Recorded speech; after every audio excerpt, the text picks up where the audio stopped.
Welcome to the Ducks Unlimited podcast, the only podcast about all things waterfowl. From hunting insights to science-based discussions about ducks, geese, and issues affecting waterfowl and wetlands conservation in North America, we bring the resource to you. The DU Podcast with your host, Dr. Mike Brazier. Today we're going back to some of the reports the type of reports that we started providing about this time last year. This is the waterfowl hunting seasons are well underway across many parts of the U.S. Certainly the northern states, and as we get down into the mid-latitude states, the hunting seasons are beginning to open. And also, kind of coinciding with that time is when some of the states start conducting surveys, their aerial surveys, to keep an eye on the number and progression of ducks moving through their states in key areas. And so this is one of those episodes. We're going to connect with one of our partners up in Illinois, Aaron Yetter, waterfowl ecologist with the Forbes Biological Station, part of the Illinois Natural History Survey. Aaron, thanks for joining us again here on the podcast. Well, thank you. Yeah, we had you on a couple of times last year, and I learned a lot about your survey, how long it had been conducted, and how frequently you conducted. I think it's like a weekly survey. You can tell us about that here in a minute. But we were here in early November, and I know you've already conducted a few surveys. And I've been kind of keeping track of those numbers on your social media pages. But we thought it would be a good idea, given all of the developments that have, kind of exciting developments that happened over the past couple of weeks with respect to some really cold weather coming down through the plains. And we wanted to connect with you all and see how your surveys were what they were showing. So let's start out, Aaron. Let's do a couple of things in sequence here. We have a few things to talk about. One, I want to back up and ask you about your teal season. Then I'll ask you about the survey design for a quick reminder of that. But let's just kind of back up and talk about your teal season, what y'all saw in that area. The first, our surveys start the first week of September, and right off the bat, we had our peak numbers of blue-winged teal were here on that very first survey. I think I flew on September 2nd. We've had a drought in central Illinois most of Illinois, I think, for at least the mid part of July on. And so we had lots of mud flats. So habitat conditions were very conducive to blue-wing and green-wing teal. And we started teal season with a bang.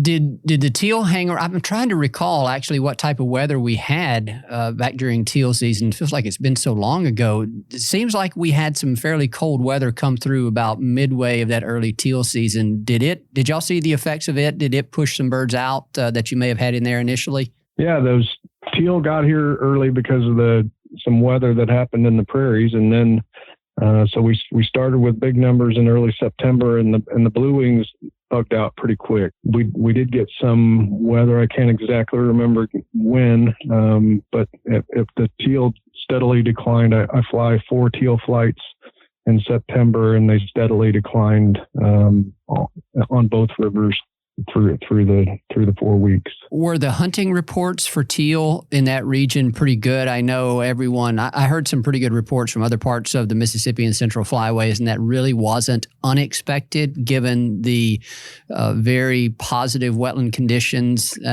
breeding conditions that we had in North and South Dakota, and the number of blue wings that we think settled in those areas.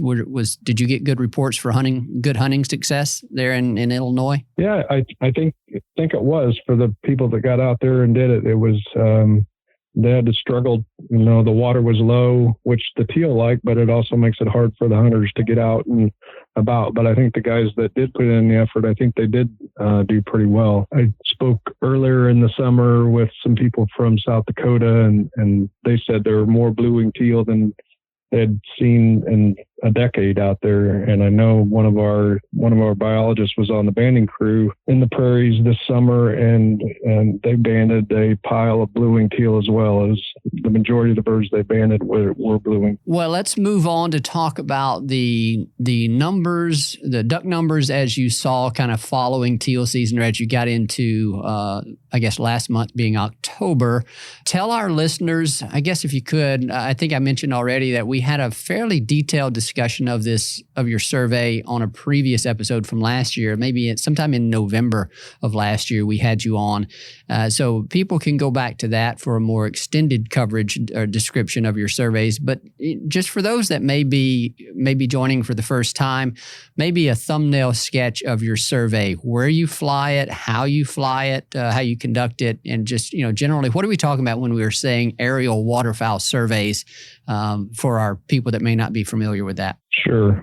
We've been flying the same survey design since 1948. Start the first week of September with 4 flights, and then we pick up, we take a couple weeks off and pick up in mid-October, usually the week of the 12th. And we fly from Hennepin, which is the Big Bend of the Illinois River. When it starts angling towards Chicago, we break it there. And we fly all the way down to the confluence with the Miss just above St. Louis. And then we fly up the Mississippi to just below the Quad Cities, Davenport, Iowa, Rock Island, Illinois, and then we head back across back to Hennepin. And so you are an observer in these planes. It's a small aircraft, and you have a pilot. And is it just one observer, or do you have another observer in the back seat? No, it's just me and my pilot, and we fly a traditional cruise style survey, not a transect survey. So we just fly around these big wetlands, floodplain lakes in the river valleys, and do a big circle around them as many times as I need until I'm comfortable with the number and the species composition. And just to kind of clarify for any of our statistically inclined folks that may be listening in, whenever we are talking about cruise surveys, we're not talking about a survey for which the results can be extrapolated to an area beyond where the survey is conducted. So just want to point that out. When we talk about these numbers, it's going to reflect what Aaron has counted on the sites where the survey is conducted, not across the landscape beyond that. So just to point that out. And I guess, Aaron, let's talk about what you started to see in late October. We're here in the first full week of November, and I want to get to the most current results here in a bit, but the exciting time was late October. We had a really strong cold front, series of cold fronts come out of the prairies. And, the waterfowling world was abuzz with discussion of birds moving all throughout the central Mississippi flyways. And so I want to get your report from that week. What did y'all see move in? And did you see an early movement of a large number of birds into your area? Yeah, we did. All the non-mallard dabblers, basically, the pintails and the early season migrants, pintails and shovelers and gadwall really piled in. We flew the 21st of October that week, and our numbers were, I guess they were right on average for that week of October. We had 200,000 in the Illinois Valley, but most of those were pintail and gadwall and shovelers. Okay, and so that would have been a couple of weeks ago. Did you see an increase in the number of birds there between to the next week? What would have been like October 27th or 26th when you would have flown the next survey? Yeah, we flew the 27th, and we jumped to just under 300,000 in the Illinois Valley. We didn't get all of the Mississippi that week because a fog was there. I think there was a hurricane kind of threw some stuff up our way, and it was too foggy down the clouds were too low down at St. Louis, so we couldn't get all the way down. But we got all of the Illinois that week, and that's when we had some of those pintails and gadwall and shoveler started to get out of here already. So some of those birds already started moving out when that cold weather started coming down. That's interesting. Not necessarily unexpected, I guess, but you would probably like to see them stick around for a little bit longer. Were those numbers even in late October in line with averages? I think the expectation would have been for it to have been above average, kind of given the severity of that winter weather. But what did you see relative to the averages long term? That week, the Illinois, so October 28th, the Illinois had 271,000 birds, and the average was 278. So we were right at right at average. You would have thought we would have maybe had more, but I think we already had birds that were heading farther south, and so we were losing them as we were getting new birds in, I think. That makes me want to ask you how habitat conditions were during those last 2 weeks of October. Were they in pretty good shape? I know I've seen some reports out of Missouri from that time period where a good chunk of the state was in drought condition. How was the area where you surveyed? And was it dry, or just what were the habitat conditions like? It's been dry. Illinois has been in a drought too. The Illinois River fell out. Water levels decreased substantially by late July, and we had a really, really good growing season for moist soil vegetation in the Illinois River Valley and the Mississippi River Valley. Everything looks really good. Even today, everything looks good as far as food wise. Our problem is that we're still in that drought, and we have many of our areas are struggling to get water back on the vegetation so that it can provide habitat for the birds. Aaron, let's just go ahead and move into what you saw this week. When did you conduct this survey this week, and how did the numbers compare this week to what you saw last week? So this week I flew on Tuesday, the 3rd, and I had really good numbers. That for the first week of November, the average jumps another 100,000 to approaching 375,000 birds in the Illinois Valley and 370,000 birds in the Mississippi Valley. So good numbers, right on average still. But what happened was the central zone of Illinois is such a long state, north and south, that we have 4 different zones that are duck season or hunting seasons for ducks in 4 different zones. And so our central zone here opened on October 24th.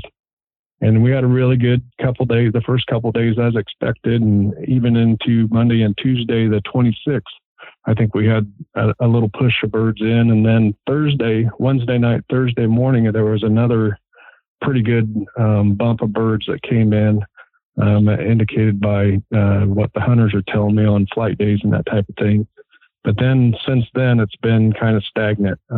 Might have had a little bit of a bump of birds on Monday of this week, Sunday and Monday of this week, but right now, the last several days, everybody's complaining because the weather is 75 degrees during the day. They're bluebirders with no wind and weather. Yeah, that's the part that we haven't mentioned yet. We're recording this episode on November 5th, so just a couple of days after you would have flown the survey, and I think we're going to be releasing this episode the week of November. What would that be? November 9th, I think, is going to be next Monday. So we'll just kind of keep that in mind when we're talking about these things. It's warm up there right now. And the other thing that I wanted to mention, I've alluded to it already, is that I believe Missouri, as of right now, the season in Missouri is closed. I saw a report this morning from Dr. Andy Radke, the waterfowl biologist over there, and they reported good numbers of birds in their state. Actually, I guess the finer point on that is my reading of his report is that relative to the long-term average, the numbers that they have right now are in line with the long-term average.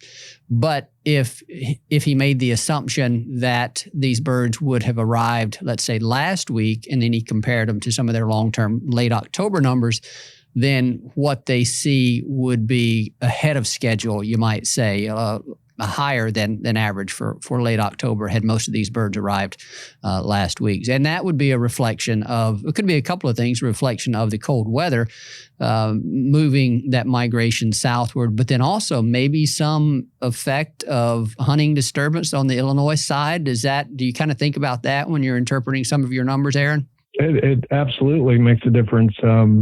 So, Missouri, I got right at average numbers for the Mississippi River now, and Missouri's not even open. So once Missouri opens, once their duck season opens, it'll force all those birds that are scattered about into the refuges. So my numbers next week should be even higher for the lower Mississippi. And you're right. I agree with Andy that most of the big duck clubs down below from Quincy to St. Louis, they've been jumping up and down for 3 or 4 weeks now because they've had lots of birds way ahead of schedule. Yeah, I was speaking with someone earlier this week who hunts in Missouri, and they have a small club over there, and they were chomping at the bit in order to get out and hunt. Like, man, I wish our season would have been open last week. They estimated, tens of thousands of birds on their club. But I asked him, well, what's the status like right now? He's like, well, we probably lost about 75% of those, and so, maybe a week too late. And so this is one of those times a year where when you get a strong migration south and then it warms up, you were saying that you've got temperatures right now in the 70s. Are these birds moving back north to try to exploit some of the habitats that they may have had to overfly or that they chose to overfly? And I don't know if we have a really good read on that. We do have some of our partner researchers out across the landscape that have a few ducks marked with some radio transmitters. So at some point we'll be able to piece all this together and look at these real fine scale movements. Do you have any insight on that? The common term is reverse migration. Do you get that a lot in your discussions, Aaron? And how do you respond to it? How real and how strong of a phenomenon do you think that is this time of year? I believe it happens. I think it happens more with mallards later in the year, but it very well could happen with the pintails and stuff. I actually had larger numbers of pintail this week than we had last week, so it could be a reverse migration, or it could have been just that push that came in late last week that added birds. This week I had pool 19 numbers on the Mississippi River. I had a 24,000 scop showed up. So pretty big jump of scop on pool 19 from the previous week. Today you talk about reverse migration. It's hard to tell from the birds that you see flying around, but I saw white-fronted geese flying, a mile high today, flying back north. So they were flying north. Whether that was reverse migration or they were just going somewhere to feed, I don't know, but they were really high. And, white fronts are a species for which we actually do. There are a couple of studies going on right now where we've got some of these GPS collars out attached to some of these birds. And there are some pretty remarkable observations revealed, or some movements revealed from those birds, and it makes you wonder, what are they responding to, and what are they seeking? Are these just sort of exploratory flights? And so maybe one day we'll have one of those researchers on to talk about that, and they can perhaps speculate based on the movements they're seeing, where these birds go, where they're going in response to these kind of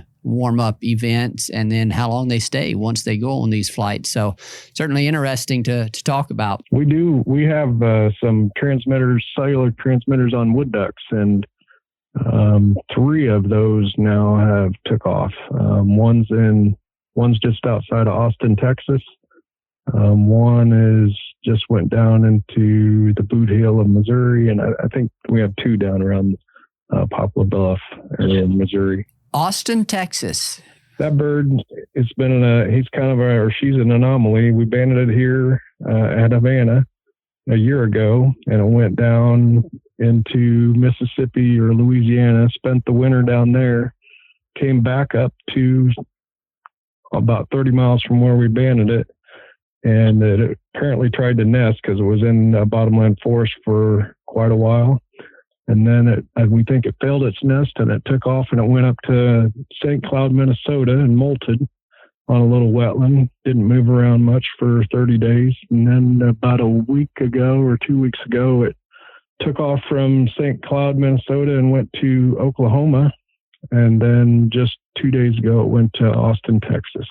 the hazardous part of these conversations is that occasionally we get on these topics, this type of discussion, and it makes me want to ask about a dozen more questions. And one of these days I will, but I'm going to resist that urge right now. I don't want to keep you too long, Aaron, but I had forgotten about some of the work that y'all are doing there with wood ducks and that you have these GPS transmitters on them. So I'm going to get you back on the phone here at some point in the near future, and we're going to talk in more detail about that, because wood duck migration from some of these northern breeding areas is a pretty common question. It's like, how far do they go? Is their migration different from some of the other prairie nesting birds? And you're a great person to talk about that, because you've done a ton of work with wood ducks. That's one of the staple birds there in Illinois. And you can't talk about Illinois Natural History Survey, Forbes Biological Station, without thinking about Frank Belrose and all the fantastic work over the years that he's done for wood ducks. So I know that's one of your areas of expertise. So I think that'll be a fascinating topic in itself. And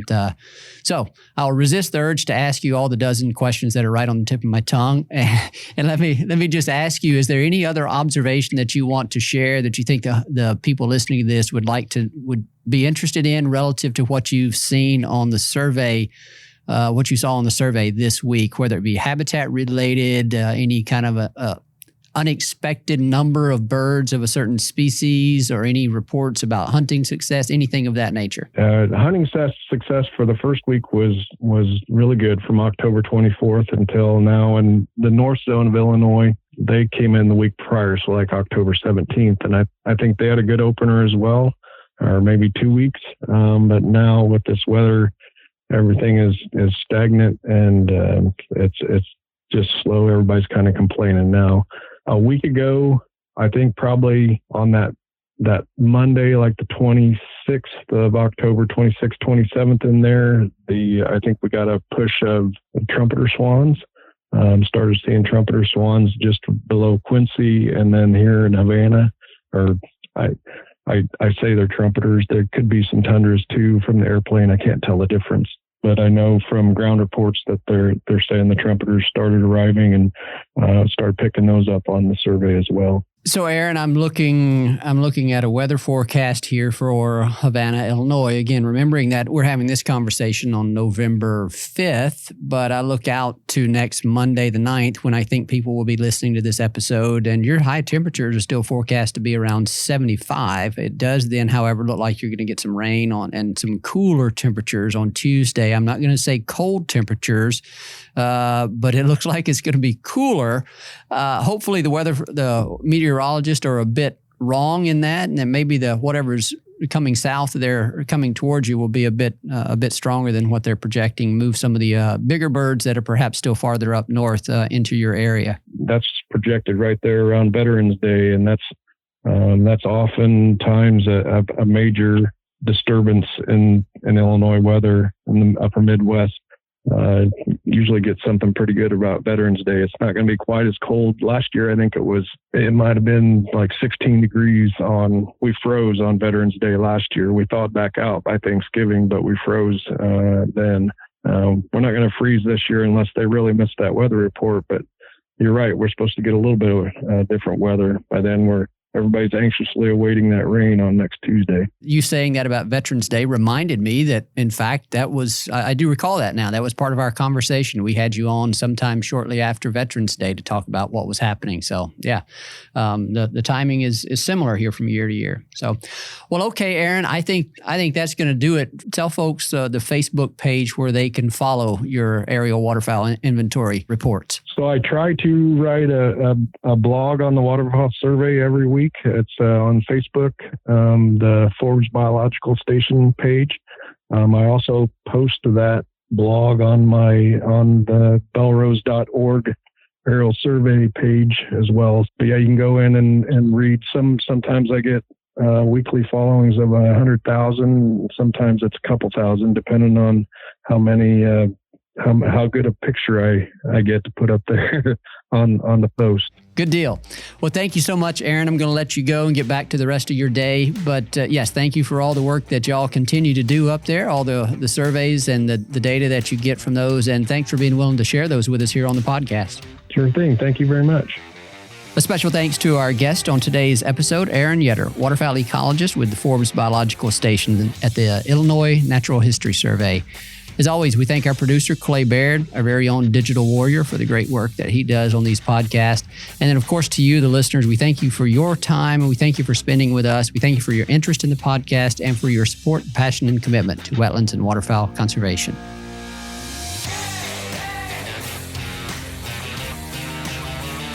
Thank you for listening to this episode of the DU Podcast.